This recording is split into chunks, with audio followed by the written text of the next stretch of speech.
اسلام آباد شکرپڑیا میں منعقدہ یوم پاکستان کی مرکزی تقریب میں جنگی لڑاکا طیاروں کا فلائی پاسٹ جوش گرمانے والی دھنوں پر بری، بحری اور فضائیہ سمیت دیگر فورسز کے دستوں نے مارچ کیا۔ اس موقع پر مسلح افواج نے قوت، ہم آہنگی اور نصب و ضبط کا قابل دید مظاہرہ کیا۔ پریڈ کے موقع پر کوبرا، پوما اور MI-17 سمیت 19 ہیلی کاپٹرز نے شاندار پاسٹ کا مظاہرہ کیا، جبکہ JF-17 تھنڈر اور JF-16 طیاروں کی گھن گرج سے وفاقی دارالحکومت کی فضائیں گونج اٹھی۔ اس کے علاوہ شیر دل اسکواڈرن اور SSG کمانڈوز کے دستوں نے بھی شاندار کرتب دکھاتے ہوئے فضا میں ایسے رنگ بکھیرے کہ حاضرین کے دل دہل گئے اور وہ داد دیے بغیر نہ رہ سکے۔ اس موقع پر بغیر پائلٹ کے براق طیارے کی بھی رونمائی کرائی گئی۔ براق طیارہ مسلسل 8 گھنٹے پرواز کرنے کی صلاحیت رکھتا ہے۔ Watch live events of Pakistan Day,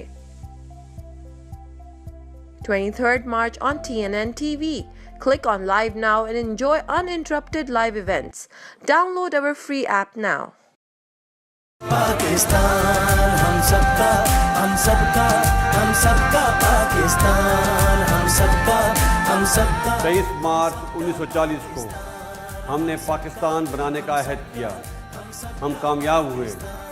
آئیے آج پھر عہد کریں کہ ہم پاکستان کو فسادیوں سے پاک کریں گے، کیونکہ یہ ہے ہم سب کا پاکستان۔ ہم سب کا پاکستان۔